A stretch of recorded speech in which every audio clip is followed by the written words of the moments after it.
दुनिया में कुछ घर, मकान ऐसे होते हैं जो अपने अलग अनुभव के लिए जाने जाते हैं और ऐसी जगह पर अक्सर कोई भी रहना पसंद नहीं करता, सिवाय उन लोगों के जो इन बातों पर यकीन नहीं करते। मेरठ की एक बदनाम बिल्डिंग जहां सालों से कोई रहने नहीं गया। लोगों का मानना है कि उस बिल्डिंग में अजीबोगरीब हादसे होते हैं, पर आज के जमाने के लोग कहां ऐसी बातों पर ध्यान देते हैं। सुयोग ने भी नहीं दिया। सुयोग को उसके दोस्तों ने भी वहां रहने जाने से मना किया था, पर अगर कम बजट में किसी को घर मिल जाए तो वो उस घर में क्यों ना रहे। यही सोचकर सुयोग भी अपनी बीवी अक्षरा के साथ उस बिल्डिंग के तीसरे माले पर रहने लगा। जिस दिन सुयोग शिफ्ट हुआ उसी रात ऑफिस से घर आते आते सुयोग को काफी देर हो गई थी। सुयोग बिल्डिंग के पास आया और लिफ्ट के अंदर घुसा और अपने तीसरे माले का बटन दबाया और लिफ्ट चल पड़ी। और तभी चलती हुई लिफ्ट में उसे ऐसा लगा जैसे मानो उसके पीछे कोई खड़ा है। उसने पलट के देखा तो वहां कोई नहीं था। वो वापस मुड़ा और अपने फ्लोर का इंतजार करने लगा तो उसने देखा कि लिफ्ट के सारे बटन एक साथ अपने आप दबने लगे। ये देखकर उसके पूरे बदन में एक सिरहन सी दौड़ गई और वो जोर जोर से थर्ड फ्लोर का बटन दबाने लगा, इस उम्मीद में कि लिफ्ट रुक जाएगी। लेकिन लिफ्ट नहीं रुकी और फिर अचानक लिफ्ट की चारों दीवारें तेजी से सुयोग की ओर बढ़ने लगी और वो उसके अंदर दबने लगा कि तभी एकदम से लिफ्ट रुकी और उसने दरवाजा खोलकर जैसे ही अपने कदम बाहर बढ़ाए तो उसका शरीर किसी इलास्टिक की तरह उसकी आत्मा से अलग होकर लिफ्ट से बाहर जाने लगा और उसकी आत्मा वहीं अटकी रही। ये देखकर वो वापस पीछे सरका तो उसके शरीर से निकली हुई आत्मा वापस उसके शरीर में लौट गई और लिफ्ट दोबारा चल पड़ी। इससे पहले कि वो लिफ्ट को फिर से रोकता, उसने देखा कि अचानक लिफ्ट की चारों दीवारें फटने लगी और फटकर उसमें सारी बिजली की तारें बाहर निकलने लगी और बाहर निकलते ही एक साथ फटने लगी और लिफ्ट में आग लग गई और पूरी लिफ्ट धूं धूं करके जलने लगी। जलते जलते वो आग की लपटें जैसे ही सुयोग की तरफ बढ़ी तो वो जोर से चीखा और चीखते हुए उसने अपनी आंखें बंद कर ली और जब आंखें खोली तो सब कुछ नॉर्मल था और तभी उसका फ्लोर भी आ गया था और उसकी जान में जान भी। वो तेजी से अपने फ्लैट की ओर बढ़ने लगा कि तभी उसने देखा कि एक आदमी भी उसके पीछे पीछे तेजी से आने लगा। तो वो जल्दी से फ्लैट के पास गया और जल्दी जल्दी से डोरबेल बजाने लगा और अक्षरा के दरवाजा खोलते ही सीधा घर के अंदर घुस गया। उसने अक्षरा को कुछ नहीं बताया और खाना खाकर चुपचाप सो गया। रात करीबन 1 बजे बिल्डिंग के सन्नाटे को चीरती हुई एक आवाज सोती हुई अक्षरा के कानों में पड़ी। यह आवाज किसी लड़की के रोने की थी। अक्षरा उठी और उस आवाज का पीछा करते हुए दरवाजा खोलकर बाहर आई तो दरवाजे के ठीक बाजू में एक औरत अपना चेहरा अपने घुटनों में छिपाए हुए रो रही थी। ये देख अक्षरा उस औरत की ओर बढ़ी और उसे हाथ लगाकर पूछने लगी, क्या हुआ? क्यों रो रही हो? अक्षरा के हाथ लगाते ही उस औरत ने गुस्से से उसकी ओर देखा और उसका हाथ पकड़ लिया और सीधा जमीन पर पटक दिया। तो अक्षरा सीधा जाकर एक खंडर जैसे घर में गिरी।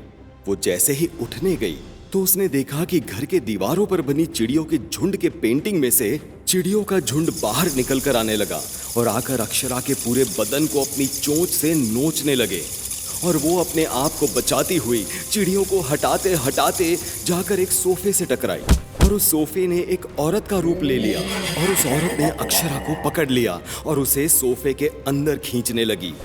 वो छटपटाती हुई शेर के जबड़े में फंसे किसी जानवर की तरह अपने आप को छुड़ाने की कोशिश करने लगी और आखिरकार कामयाब होकर वो वहां से भागने लगी। तो भागती हुई अक्षरा को किसी ने पीछे से धक्का दिया और वो सीधा जाकर एक कंकाल पर गिरी और फिर देखते ही देखते वो कंकाल एक औरत में परिवर्तित हो गया और फिर उस औरत ने अक्षरा को कसकर पकड़ लिया और पकड़कर उसे अपने साथ तेजी से जमीन के अंदर धंसने लगी और अक्षरा जोर से चीखने लगी और चीखते चीखते उसने अपनी आंखें बंद कर ली। जब उसकी आंखें खुली तो उसे अपना पूरा शरीर कसा कसा सा महसूस होने लगा, ऐसा लग रहा था जैसे मानो उसे किसी ने बांध कर रखा हो, क्योंकि वो अपनी जगह से हिल भी नहीं पा रही थी। तो परेशान होकर उसने अपनी नजरें चारों तरफ दौड़ाई तो उसे पता चला कि उसका पूरा शरीर मिट्टी के अंदर दफन था और सिर्फ उसका सिर ही बाहर था। वो जोर जोर से चीखती हुई, दर्द में तड़पती हुई, रोती अधमरी होकर बेहोश हो गई। इधर जब आधी रात में सुयोग की नींद खुली तो अक्षरा को अपने बगल में न पाकर वो उसे घर में ढूंढता हुआ दरवाजे के बाहर गया तो उसने देखा कि अक्षरा दरवाजे के बाहर बेहोश पड़ी थी। सुयोग ने अक्षरा के गाल पे थपथपाते हुए उसे होश में लाने की कोशिश की।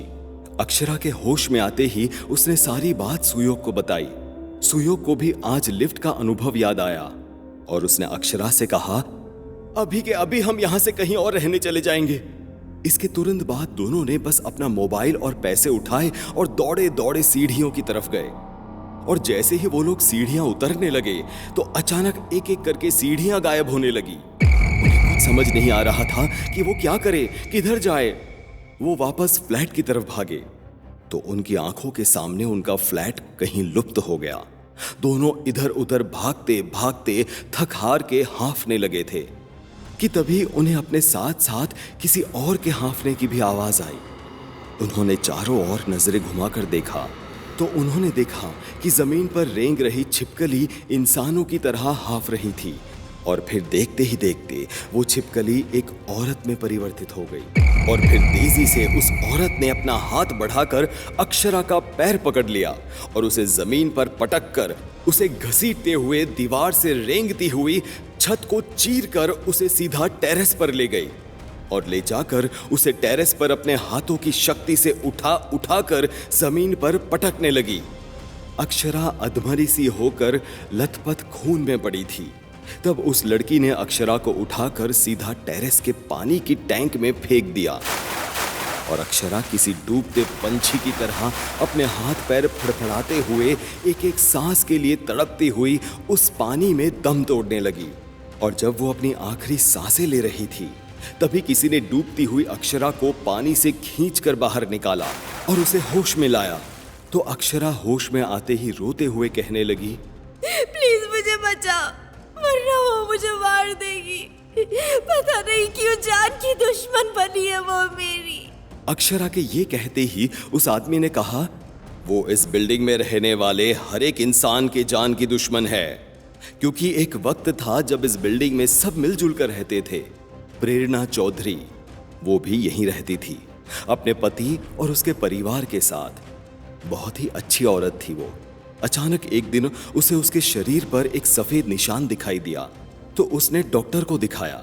डॉक्टर ने उसे ल्यूकोडर्मा नाम की बीमारी बताई। जब ये बात उसके परिवार को पता चली तो सास ससुर, बच्चे और पति ने उससे मुंह मोड़ लिया।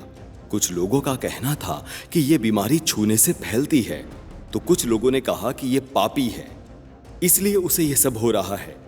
लोगों का अंधविश्वासी होना, चीजों को लेकर जागृत नहीं होने की वजह से उन्होंने ये सब कहा था।